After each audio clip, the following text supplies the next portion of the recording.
Assalamualaikum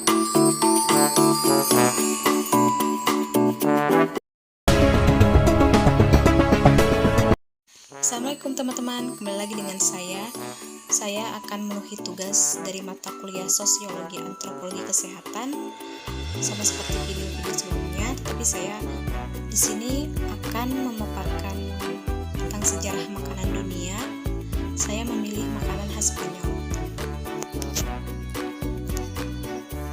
Negara Spanyol. Siapakah yang tidak kenal dengan Spanyol? Pada dasarnya Spanyol merupakan suatu nama negara yang terletak di kawasan benua Eropa ya teman-teman. Dan negara dengan julukan Matador ini memiliki berbagai objek wisata yang mendunia.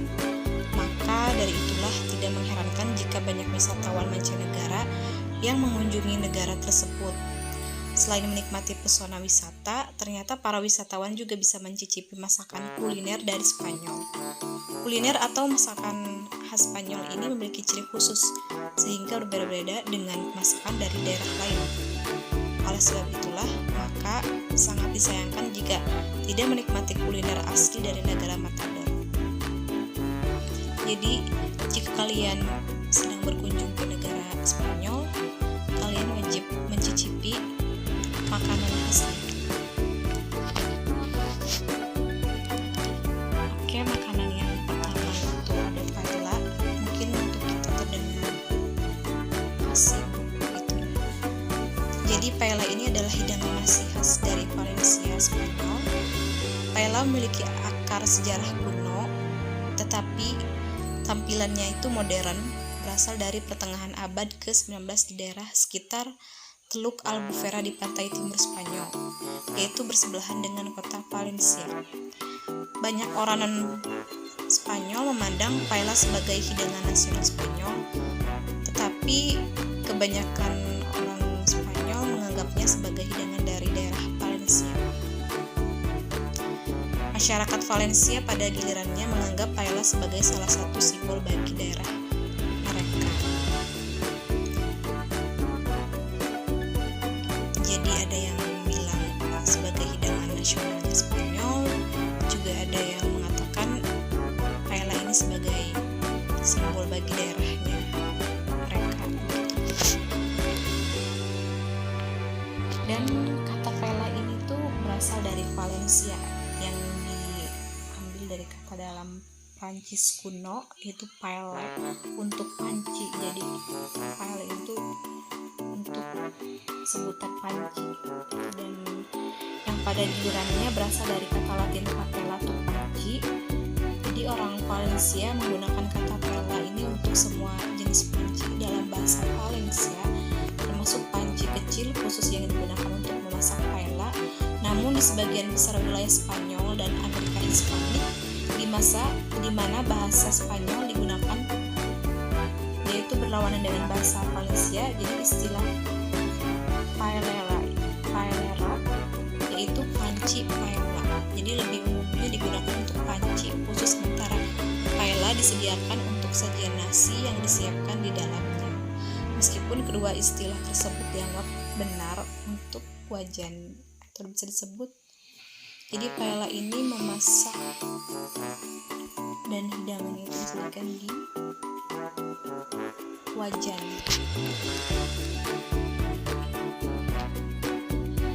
Dan paella ini memiliki variasi yang bermacam-macam, termasuk diantaranya yaitu paella Valencia, berasal dari daerah Valencia itu tersendiri. Ada paella sayuran, paella seafood, dan paella campur, dan beberapa varian paella lainnya gitu. Dan paella Valencia ini dipercaya merupakan resep paella yang asli dan terdiri dari nasi putih, kacang hijau, dagingnya itu bisa dari daging ayam, bebek, ataupun kelinci, dan juga ada kacang putih, siput, dan berbagai macam bumbu lainnya.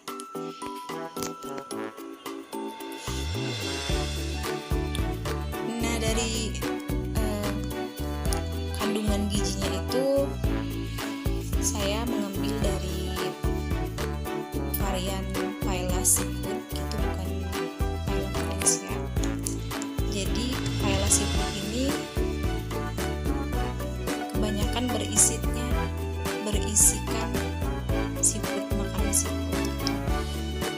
dari seafoodnya sendiri mengandung banyak nutrisi yang baik bagi tubuh. Ada kandungan protein, asam lemak omega 3, serat vitamin dan mineral. Dan dari bahan lainnya juga sama, terdapat karbohidrat, serat, vitamin, mineral dan kandungan gizi lainnya. Karena isi dari paella ini tuh selain seafood masih banyak lagi. Tadi ada sedikit juga nasi, tambahan nasi dan seafood ini sebagai topping, sebagai tambahannya, dan diletakkan di atas nasi.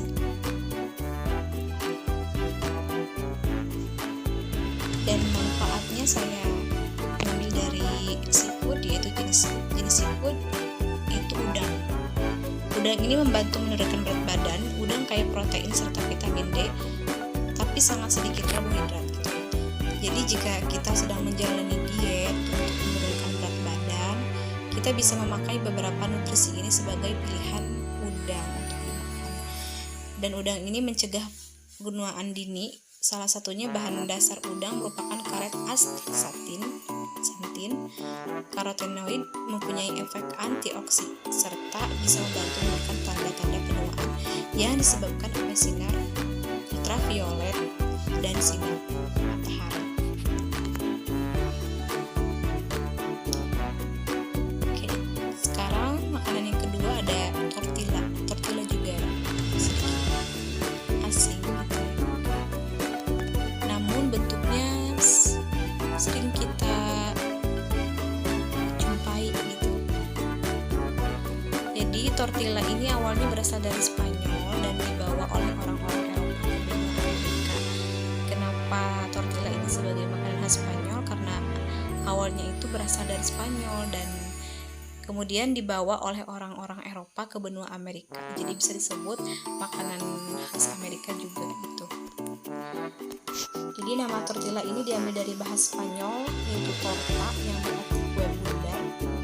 Karena tortilla ini sejenis kue roti yang berbentuk bundar, makanya dinamakan torta atau tortilla.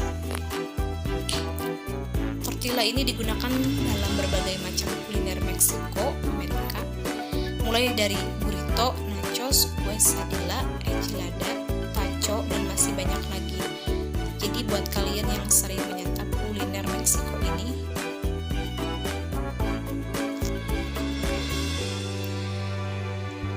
dan roti ini tuh terbuat dari adonan yang berair dan tanpa ragi, yang kemudian ditipiskan dan dimasak seperti tortilla jagung. Jadi tortilla ini ada beberapa jenis, yaitu tadi tortilla jagung, tortilla yang terbuat dari tepungnya, dan juga ada tortilla gandum. Tortilla gandum ini sangat mirip dengan roti tanpa ragi tadi yang terkenal di Arab. Dan di Arab ini tortilla disajikan sebagai pembungkus kebab. Jadi pembungkusnya kebab ini adalah jenis tortilla. Dan negara-negara di Mediterania Timur dan Asia Selatan, tortilla ini walaupun lebih tipis dan lebih kecil ukurannya,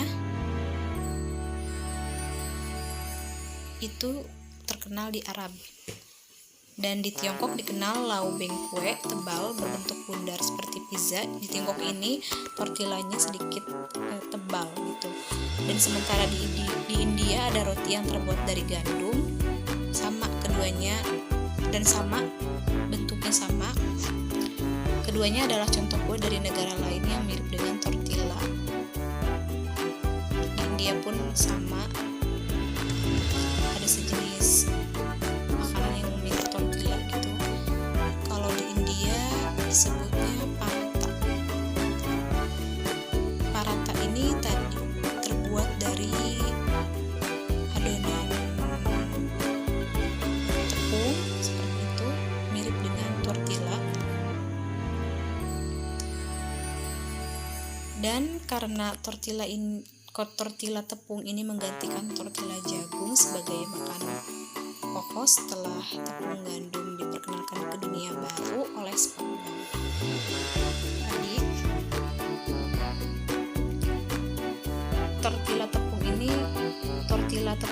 sering populernya itu tortilla tepung, dan ini tuh menggantikan tortilla jagung sebagai makanan pokoknya setelah tepung gandum diperkenalkan ke dunia baru oleh Spanyol. Jadi terlebih dahulu yang dikenalkan itu adalah tepung gandum sebelum tepung yang kita kenal gitu. Dan mereka cenderung memiliki lebih banyak serat, lebih sedikit lemak, dan lebih sedikit kalori dari tepung terigu putih yang sering kita jumpai. Dan selain tortilla jagung, kita dapat membeli alternatif jenis tortilla yang lebih sehat, yaitu termasuk tortilla whole grain yang mengandung lebih banyak serat, vitamin, mineral, dan protein dengan lebih sedikit kalori. Dan tergantung pada ukuran dan jenis tortilla yang kita pilih, tortilla dapat menjadi moderat dalam kalori dan berfungsi sebagai sumber protein. Jadi kandungan gizi itu terdapat protein, serat, vitamin, dan zat gizi yang baik bagi tubuh.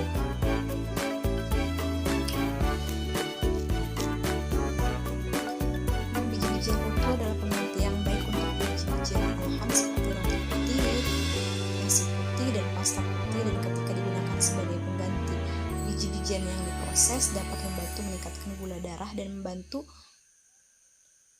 membuat kita kenyang. Jadi tortilla jagung dan beras dapat menjadi bagian dari diet bebas gluten.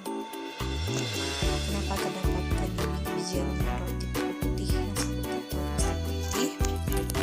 Mereka ini adalah makanan sejenis yang mengandung karbohidrat. Tortilla mengandung karbohidrat karena tadi terbuat dari tepung, sering kita jumpai.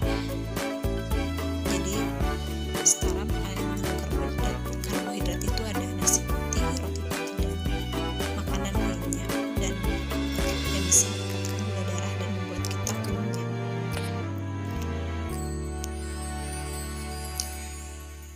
Itulah